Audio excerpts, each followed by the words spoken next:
नमस्कार, good morning सभी को। स्वागत है आप सभी का आपके अपने परिवार साइन एजुकेशन पे। तो आज हम डिस्कस करने वाले हैं 14 जनवरी के करंट अफेयर के बारे में। तो जितने भी इंपॉर्टेंट क्वेश्चन बनेंगे वो सारे के सारे हम इस वीडियो में डिस्कस करेंगे। तो क्लास इंपॉर्टेंट होने वाला है तो शुरू से लेके लास्ट तक जरूर देखना। और इस क्लास की पीडीएफ फाइल जिसको चाहिए वो टेलीग्राम चैनल ज्वाइन कर लेना, जिसकी लिंक इस वीडियो के डिस्क्रिप्शन में दे दी जाएगी। तो देखो हमारे इंपॉर्टेंट क्वेश्चनों में सबसे पहला क्वेश्चन है, किराना घराने की किस प्रसिद्ध शास्त्रीय गायिका का हाल ही में निधन हुआ है? तो किसका निधन हुआ है? तो आंसर क्या हो जाएगा? प्रभा अत्रे का। यानी ऑप्शन 2 यहाँ पे करेक्ट हो जाएगा। प्रभा अत्रे जो कि किराना घराने से बिलोंग करती है, इसका हाल ही में निधन हो गया और ये क्या है? प्रसिद्ध गायिका है। देखो, मशहूर शास्त्रीय गायिका प्रभा अत्रे का 13 जनवरी 2024 को पुणे में निधन हो गया। गायिका प्रभा अत्रे को दिल का दौरा पड़ने पे 92 वर्ष की आयु में निधन हुआ है। प्रसिद्ध गायिका प्रभा अत्रे हिंदुस्तानी शास्त्रीय संगीत के किराना घराने से जुड़ी हुई थी। संगीत के क्षेत्र में योगदान के लिए उन्हें भारत सरकार द्वारा तीनों प्रतिष्ठित पद्म पुरस्कारों से सम्मानित किया गया था। तो ये इंपॉर्टेंट फैक्ट है यहाँ पे। आगे है, गायिका प्रभा अत्रे को जनवरी 2022 में देश के दूसरे सबसे बड़े नागरिक सम्मान पद्म विभूषण से सम्मानित किया गया था। इससे पहले उन्हें 1990 में पद्म श्री पुरस्कार भी दिया गया था।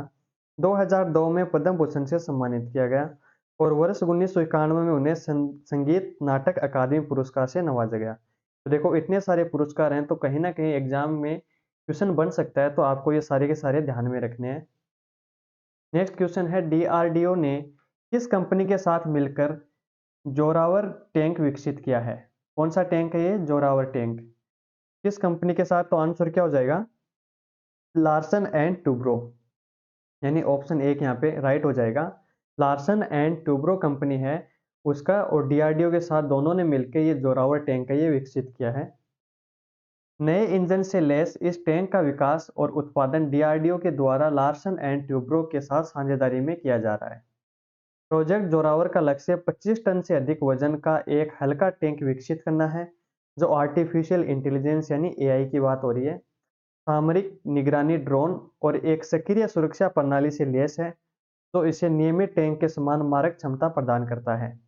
इस नए टैंक का उद्देश्य क्या है? चीनी खतरे का मुकाबला करने के लिए लद्दाख के ऊंचाई वाले क्षेत्रों में त्वरित तैनाती और आवाजाही प्रदान करना है। यानी लद्दाख के अंदर जो हाइट वाली जगह है वहां पे इसको तैनात करने की योजना बन रही है। नेक्स्ट क्वेश्चन देखो, हाल ही में भारतीय वायुसेना के AN-32, ये नाम याद रखना, AN-32 विमान का मलबा हाल ही में किस स्थान से प्राप्त हुआ है? तो कहाँ से प्राप्त हुआ है? तो आंसर क्या हो जाएगा? बंगाल की खाड़ी यानी बे ऑफ बंगाल। आंसर 3 यहाँ पे राइट हो जाएगा। भारतीय वायुसेना के एक ट्रांसपोर्ट एयरक्राफ्ट AN-32 का मलबा करीब 7.5 वर्ष बाद बंगाल की खाड़ी में मिला है। इसे समुद्री करीब 3.4 किलोमीटर की गहराई में ढूंढा गया है। National institute of ocean technology ने एक ऑटोनोमस अंडर वाटर व्हीकल से कुछ तस्वीरें प्राप्त की हैं। यानी किसके द्वारा सर्च किया गया है? तो ये नाम याद रखना, ओशन टेक्नोलॉजी के एक ऑटोनोमस अंडर वाटर व्हीकल के द्वारा।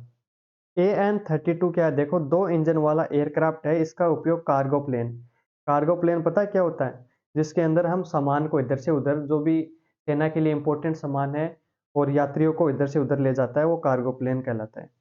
इस एयरक्राफ्ट की ट्रांसपोर्ट कैपेसिटी कितनी है? 7.5 टन और या 50 पैसेंजर ले जाने की क्षमता है, तो ये भी याद रखना। आगे है, हाल ही में जलवायु सम्मेलन 2024 का आयोजन कहाँ पे किया गया? तो आंसर क्या हो जाएगा? मुंबई के अंदर। ऑप्शन 2 यहाँ पे करेक्ट हो जाएगा। जलवायु सम्मेलन 2024 12 जनवरी 2024 को मुंबई महाराष्ट्र में हुआ और इसका विषय क्या था? तो भारत के लिए हरित परिवर्तन को डिकोड करना। यह सम्मेलन green climate and readiness programme के तहत आयोजित किया गया था। यूएनडीपी इंडिया डिलीवरी पार्टनर था इसका, और इसका उद्देश्य क्या है? नई जलवायु सेवाओं और अनुकूलन प्रौद्योगिकियों बनाना भी इसका उद्देश्य था। नेक्स्ट है, हाल ही में महाराष्ट्र सरकार द्वारा नए अटपाड़ी संरक्षण रिजर्व की घोषणा की है। यह महाराष्ट्र के किस जिले में स्थित है? तो किस जिले में ये? तो आंसर क्या हो जाएगा? सांगली। ऑप्शन एक यहाँ पे करेक्ट हो जाएगा। महाराष्ट्र सरकार ने हाल ही में सांगली जिले के अटपाड़ी क्षेत्र में एक नए संरक्षण रिजर्व की स्थापना की घोषणा की है। जिसका नाम क्या रखा गया है, अटपाडी संरक्षण रिजर्व। यह महत्वपूर्ण विकास क्षेत्र में वन्य जीव और जैव विविधता के संरक्षण की दिशा में एक कदम है।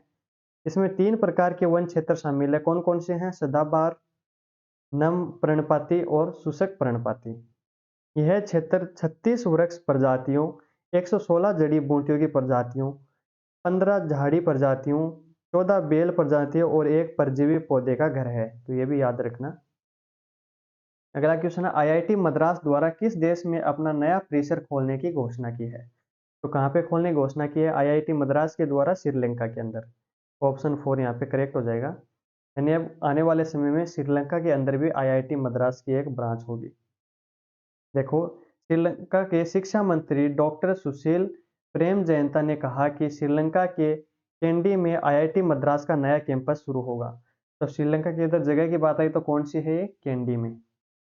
इसका उद्देश्य क्या है? इस पहल का उद्देश्य श्रीलंकाई छात्रों को स्थानीय स्तर पर किफायती मूल्य पर उच्च शिक्षा प्राप्त करने का अवसर प्रदान करना है, जिससे श्रीलंका में शैक्षिक परिदृश्य में वृद्धि होगी। नेक्स्ट है, हाल ही में टी20 इंटरनेशनल में 150 विकेट लेने वाले पहले गेंदबाज कौन बने हैं? तो आंसर क्या हो जाएगा? Team Southee. ऑप्शन 2 यहाँ पे करेक्ट आंसर हो जाएगा। टीम साउथी है वो टी20 इंटरनेशनल में 150 विकेट लेने वाले पहले गेंदबाज बन गए हैं। न्यूजीलैंड के अनुभवी तेज गेंदबाज टीम साउथी ने टी20 इंटरनेशनल में 150 विकेट लेने वाले पहले गेंदबाज बनकर इतिहास रच दिया है। यह उपलब्धि पाकिस्तान के खिलाफ, यानी अभी जो लास्ट मैच था पाकिस्तान के खिलाफ था, जिनमें इन्होंने ये उपलब्धि हासिल की है। तो पाकिस्तान के खिलाफ टी20 मैच के दौरान हासिल की गई, जहां न्यूजीलैंड ने शानदार जीत हासिल की है। अब कैरियर अवलोकन की बात करते हैं इनके, तो देखो 35 वर्ष के टीम साउथी का टी20 इंटरनेशनल में शानदार कैरियर रहा। वह 151 विकेट के साथ इस प्रारूप में सबसे सफल गेंदबाज हैं। इन्होंने बांग्लादेश के साकिब अल हसन यानी 140 विकेट और अफगानिस्तान के राशिद खान 130 विकेट जैसे अन्य प्रमुख क्रिकेटरों को पीछे छोड़ दिया है। यानी बात करें अब सबसे टॉप पे कौन आ गए हैं, तो आंसर क्या हो जाएगा? Team Southee. और 2 नंबर पे कौन है? साकिब अल हसन 140 विकेट के साथ। और 3 नंबर पे कौन है? राशिद खान 130 विकेट के साथ। नेक्स्ट देखो, हाल ही में भारतीय जापानी तटरक्षकों के बीच कौन से अभ्यास का आयोजन किया गया? तो कौन सा अभ्यास हो जाएगा? सहयोग काइजिन। ऑप्शन 3 यहाँ पे करेक्ट आंसर हो जाएगा। सहयोग काइजिन, जो कि भारतीय और जापानी तटरक्षकों के बीच में होने वाला यह अभ्यास है। भारतीय तटरक्षक ने हाल ही में चेन्नई के तट पर, यानी भारतीय और जापानी तटरक्षकों ने हाल ही में चेन्नई के तट पर सहयोग काइजिन नामक एक सफल संयुक्त अभ्यास आयोजित किया है। यह अभ्यास 2006 में हस्ताक्षरित सहयोग ज्ञापन के तहत दोनों देशों के बीच चल रहे सहयोग का एक हिस्सा है। भाग लेने वाले जहाज की बात करें तो इस अभ्यास में भारतीय तटरक्षक जहाज कौन सा है? शौर्य। और जापान का तटरक्षक जहाज कौन सा है? येशिमा। के साथ साथ अन्य सहायक जहाज और विमान भी शामिल थे। नेक्स्ट है, हाल ही में राष्ट्रपति द्रौपदी मुर्मू द्वारा किसे मरणोपरांत तेंजिंग नोरगे सम्मान प्रदान किया गया? तो किसको प्रदान किया गया? आंसर क्या हो जाएगा? सविता कंसवाल। ऑप्शन 4 यहाँ पे करेक्ट हो जाएगा। सविता कंसवाल को मरणोपरांत तेंजिंग नोरगे सम्मान प्रदान किया गया। किसके द्वारा? द्रौपदी मुर्मू के द्वारा। एक समारोह में उत्तरकाशी जिले के लोथरू गांव की एक बहादुर पर्वतारोही सविता कंसवाल को मरणोपरांत तेंजिंग नोरगे राष्ट्रीय साहसिक पुरस्कार प्रदान किया गया। सविता कंसवाल ने 16 दिनों की आश्चर्यजनक अवधि के भीतर माउंट एवरेस्ट, जिसकी ऊंचाई कितनी है? 8848 मीटर, और माउंट मेकालू 8385 मीटर, दोनों को फतह करने वाली पहली भारतीय महिला पर्वतारोही बनके इतिहास रचा था। और इनकी कुछ समय बाद में एक मिशन के तहत हिमस्खलन में इनकी मृत्यु हो गई थी। आगे देखो, हाल ही में एनपीसीआई ने भारत और किस देश के बीच यूपीआई पे नाउ लिंकेज लॉन्च किया है? तो किसके बीच है? सिंगापुर के बीच। ऑप्शन 3 यहाँ पे राइट हो जाएगा। यानी सिंगापुर और भारत के बीच में कौन सा है? यूपीआई पे नाउ लिंकेज लॉन्च किया है। National payment corporation of India ने भारत और सिंगापुर के बीच सीधे प्रेषण की सुविधा प्रदान करते हुए यूपीआई पे नाउ लिंकेज की शुरुआत की है। यह सहयोग भारतीय रिजर्व बैंक और सिंगापुर के मौद्रिक प्राधिकरण के बीच घनिष्ठ समन्वय का परिणाम है, जिसका उद्देश्य सीमा पार लेनदेन में वित्तीय समावेशन और सुविधा को बढ़ाना है। अब भारत में यूपीआई उपयोगकर्ता अपने मोबाइल नंबर या वर्चुअल भुगतान पते का उपयोग करके सिंगापुर में पे नाउ उपयोगकर्ताओं को प्रेषण भेज सकते हैं, जिससे निर्बाध सीमा पार लेन-देन को बढ़ावा मिलता है। आगे देखो, हाल ही में दिल्ली का पहला अंतर्राष्ट्रीय पतंग उत्सव कहाँ शुरू हुआ है? तो ये कहाँ पे शुरू हुआ है? तो आंसर क्या हो जाएगा? बानसेरा पार्क। ऑप्शन 3 यहाँ पे करेक्ट हो जाएगा। यानी मकर संक्रांति कब मनाई जाती है? 14 जनवरी को। और ये एक दिन पहले शुरू हुआ है, यानी 13 तारीख से स्टार्ट हुआ है और 14 तारीख तक चलेगा। पतंग उत्सव का आयोजन दिल्ली विकास प्राधिकरण डीडीए द्वारा यमुना नदी के तट पर सराय काले खां में स्थित एक बांस पार्क बानसेरा में किया गया। पतंग उत्सव का उद्घाटन मकर संक्रांति त्योहार से एक दिन पहले किया गया।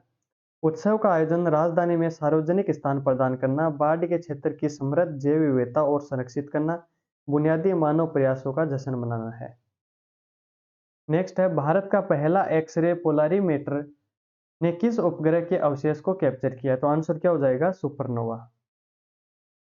ऑप्शन 1 यहाँ पे करेक्ट हो जाएगा। और नेक्स्ट क्वेश्चन देखो, हाल ही में किस बैंक ने पर्यावरण अनुकूल पहलों को बढ़ावा देने हेतु हरित रुपया सावधि जमा का अनावरण किया है? तो कौन सा बैंक है ये? तो आंसर क्या हो जाएगा? एसबीआई। एसबीआई के द्वारा ये पहल को शुरू किया गया है। नेक्स्ट क्वेश्चन देखो, हाल ही में डेनमार्क के नए राजा कौन बनेंगे? तो कौन बनेंगे? तो आंसर क्या हो जाएगा? फ्रेडरिक। यानी ऑप्शन 2 यहाँ पे करेक्ट हो जाएगा। महारानी क्वीन मार्गरेट द्वितीय पद छोड़ देंगी और क्राउन प्रिंस फ्रेडरिक डेनमार्क के नए राजा बनेंगे और उनकी पत्नी कौन है? क्राउन प्रिंसेस मेरी रानी बनेगी। अगला क्वेश्चन है, हाल ही में किस देश के हवाई अड्डे ने 2023 में विश्व के सर्वश्रेष्ठ हवाई अड्डे का खिताब अर्जित किया है? तो ये कहाँ का हवाई अड्डा है? तो आंसर क्या हो जाएगा? सिंगापुर का। यानी ऑप्शन 2 यहाँ पे करेक्ट हो जाएगा। चांगी हवाई अड्डे ने 2023 के लिए विश्व के सर्वश्रेष्ठ हवाई अड्डे का प्रतिष्ठित खिताब पुनः प्राप्त किया है। ग्राहक संतुष्टि सर्वेक्षण के आधार पर यह पुरस्कार हवाई अड्डा सेवाओं में उत्कृष्टता को दर्शाता है। चांगी की अनुकूलन करने की क्षमता और निरंतर सुधार के प्रति उनकी प्रतिबद्धता पर प्रकाश डाला गया है। तो देखो, 14 जनवरी के जितने भी क्वेश्चन थे वो सारे के सारे हमने इस क्लास में डिस्कस कर लिए। तो अगर क्लास वीडियो पसंद आई तो लाइक करना और चैनल को सब्सक्राइब करना। Thank you.